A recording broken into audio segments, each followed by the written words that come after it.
কথায় আছে ঠেলায় না পড়লে বেড়াল গাছে চাপে না, কিন্তু আমার এই পোষ্য দুটো সারাদিন গাছে যে কি মজা পায় জানি না। যাই হোক, আজকে ছেলে খুব আবদার করে বলেছে, মাম্মি আমি ঘুগনি মুড়ি খাবো। বাড়িতে আমরা 3.5 জন মানুষ, মানে হচ্ছে আমি, আমার বর, আমার শাশুড়ি মা আর আমার ছোট ছেলে। আমার শাশুড়ি মা নিরামিষ খান, তো সেই জন্য এবার শাশুড়ি মার জন্য নিরামিষ, আবার আমাদের 2.5 জনের জন্য আমিষ, এত না করে আমি নিরামিষ ভাবেই করি।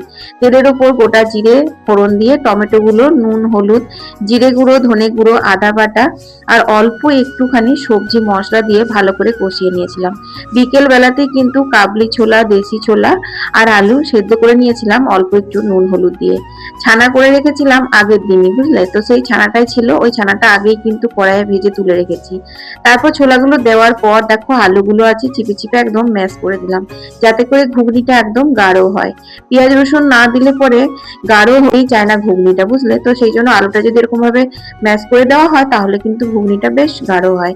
তারপর দিয়ে দিলাম হচ্ছে ছানাটা দিয়ে অল্প একটু গরম মশলা দিয়ে কিন্তু রেডি করে নিলাম নিরামিষ ছানার ঘুগনি। খুব সুন্দর খেতে হয়েছিল।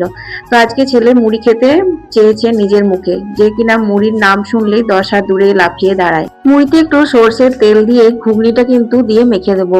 ঘুগনি মুড়ি খেতে কিন্তু মন্দ লাগে না। রাস্তার ধারে যে ছোট ছোট দোকানগুলো রয়েছে সেখানে কিন্তু ঘুগনি মুড়ি কোথাও যদি পাওয়া যায় আমার ভীষণ খেতে ইচ্ছে করে, যদিও এখন একদমই খাওয়া হয় না ঘুগনি মুড়ি। যাই হোক, এখানে ঘুগনি মুড়ি দিতে এসে দেখি নাতি ঠাকুমাদের লড়াই চলছে টিভি রিমোট নিয়ে। কার্টুন চলবে না সিরিয়াল চলবে।